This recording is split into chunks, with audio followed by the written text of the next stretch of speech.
You're welcome back. Well, creating an enabling environment for jobs and wealth creation in Nigeria's commercial capital with over 17 million residents comes with a lot of ups and downs.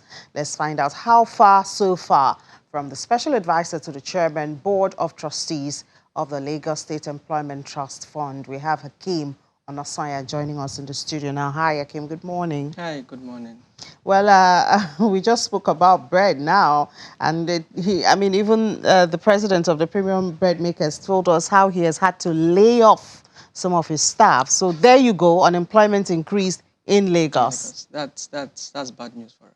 Obviously. Because we understand that the small and medium-scale enterprises are over 97% of businesses in Nigeria, and they are the ones that create the jobs. If they are not supported, they have no other option than to lay off.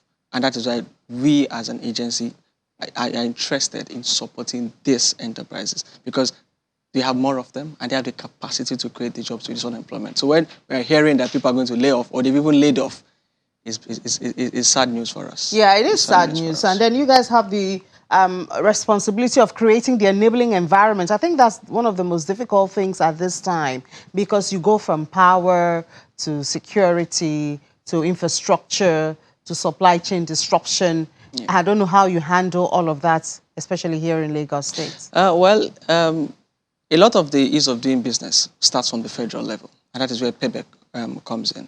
And we know that while it has been quite difficult for small businesses, there are some gains. Nigeria has improved in some of the rankings in about 4 years, gone 39 places up in the World Bank ranking.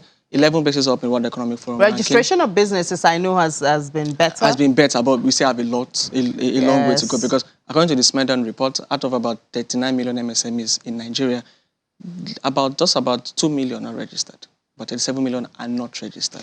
Because it still takes a while. I know someone who's been trying to register his business, and he's gone through the process, and then I think he was told there has to be a final approval and things like that. So you still have some hiccups even in that system. And that is why when you mention ease of doing business, we have what we call the 4 homegrown indicators. These are indicators that tell us as a country how we're doing. Electricity is one of them. The second one is access to information and also regulatory processes. I know that what government is doing across sectors is trying to ensure that the turnaround time for these processes and approvals is shorter. Because for every day that you don't answer a small business owner, he's losing revenue, he's losing customers. So we're trying to reduce that time. And also trying to ensure that we have enough information for small businesses to be able to use. Government is trying to communicate better, but we still have a long way to go. So how are you communicating now? Okay. Because, I mean, a lot of times when you just come from the government side and you go there and you talk to, especially the SMEs really down there, they'll be like, oh, they've come again.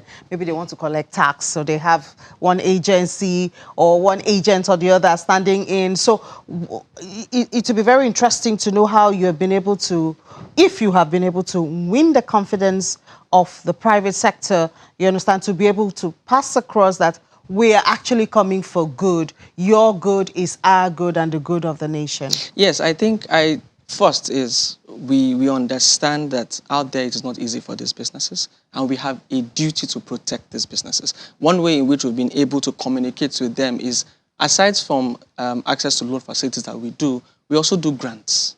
Because you understand that a lot of these businesses sometimes even have loans that they are yet to pay. Giving them loans again basically compounds their problem. So we give them grants to at least soothe that position where they are, before then say, okay, now you're fine, you can access other loan facilities. Lots of communication, we've tried to be empathic towards small businesses using that. For example, I would say that because of COVID, we know what COVID has done to businesses. We've given over 2,000 businesses grants for them to be able to at least continue their business operations and the like. And also in communicating that, we also ensure that we interact with them at various levels, at the local government level, at the market. We go down there to say, tell us what the problem is. We can think we know, but you need to tell us. And whatever they tell us, we ensure that we work on it. And an example is they always keep saying access to finance. And we have said we will try our best. Government might not have all the money to give you the big loans that you want, because access to finance for small businesses is different. It's a very risky venture for them. Someone has to take the risk, and government has to do it, because we also have to make them ready for the commercial institutions.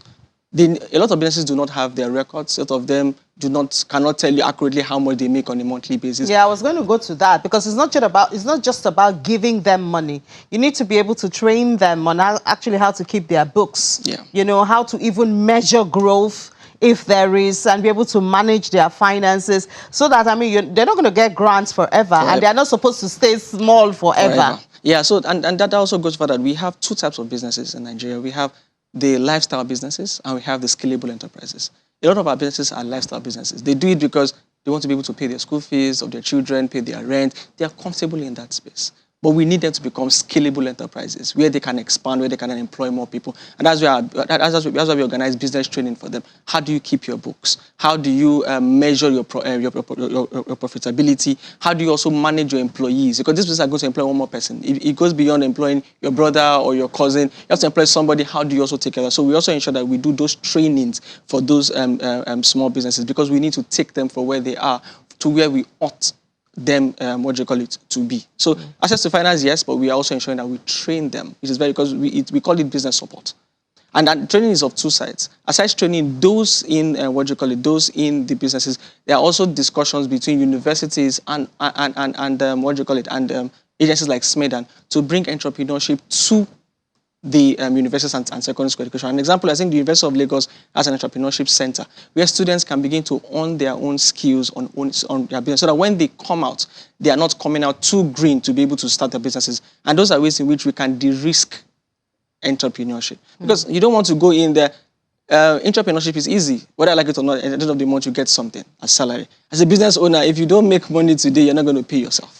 So so we're trying to ensure that as much as possible, education goes a long way. And also reducing the barrier to entry for those that are coming in. And how do we do that? Access to affordable finance, which is single-digit interest rates. These businesses cannot afford double-digit interest rates. Not because they don't want, but because how much do they even make? They also have to account for power. They have to account for other infrastructural deficits that the country has. So someone has to take a risk. So single-digit interest rate and also collateral.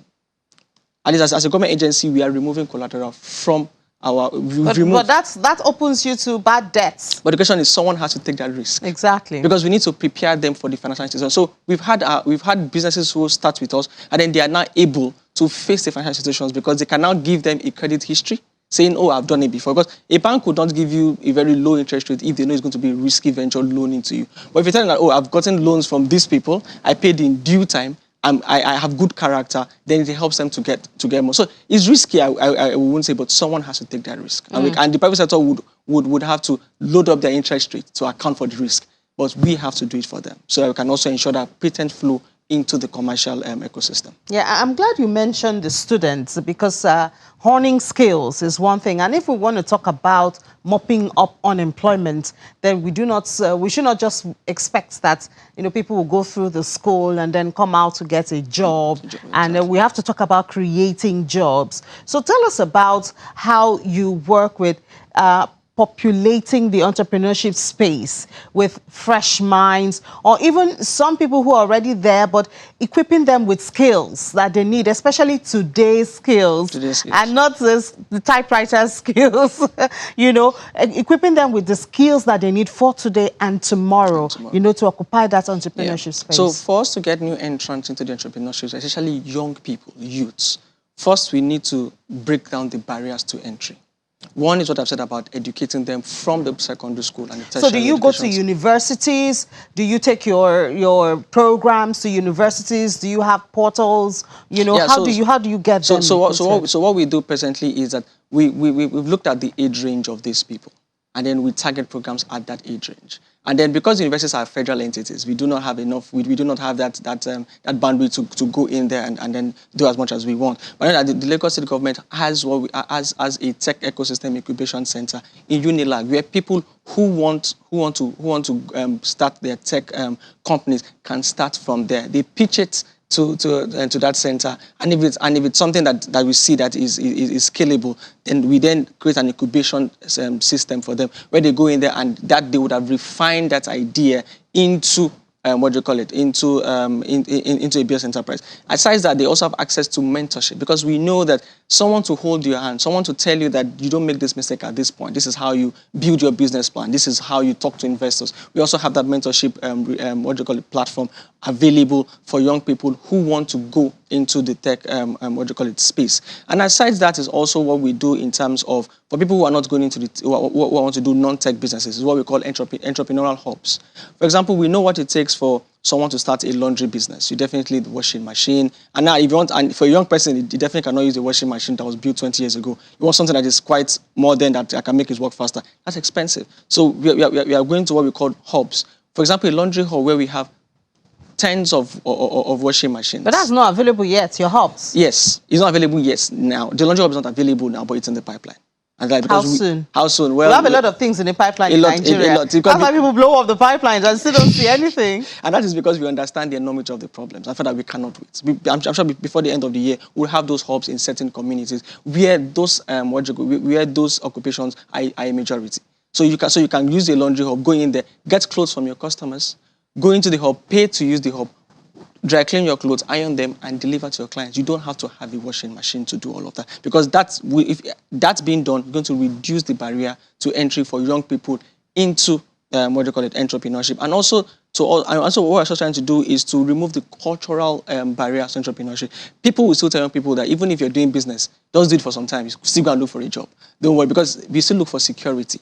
So we need to. So we're also talking to CEOs of organizations who are young people to come out there and use them as role models, so people can see that I don't have to have a 9 to 5 to be targeted as a responsible person in Nigeria. It's also happened to football. Before then, parents would beat their children for playing football. Now they even put them in academies as early as possible. Football and music. Football and music, because now it's now acceptable, which we're also trying to do to entrepreneurs, so that we can have more people. And like you said, if you have more young people get into the entrepreneurship and do it right, we will mop up youth unemployment, which is at 42.5% presently.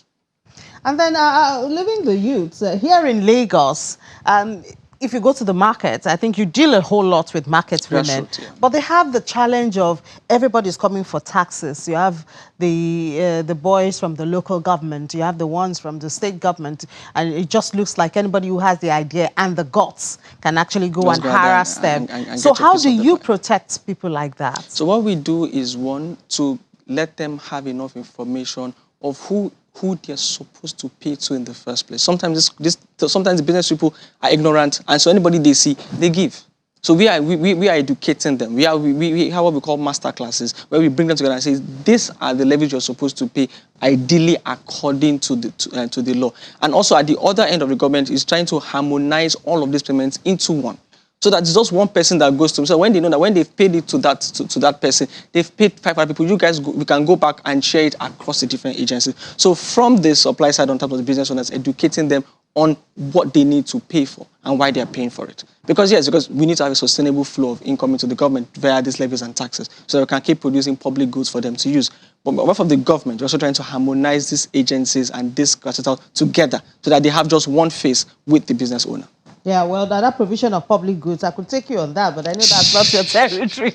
Because the reason why a lot of people are reluctant about paying taxes is because, well, what are they using it for? I mean, I'm sure you listened to the conversation we had with the breadman, and he's talking about the wheat development levy, and they don't know what it's being used to do for since 2012. But anyways, that's a conversation for another day. Thank you so much, Hakeem Onosanya, a special advisor to the Chairman Board of Trustees of Lagos State Employment Trust Fund. Thank you so much for your time, and we do wish you the best, because your working is our working for the nation.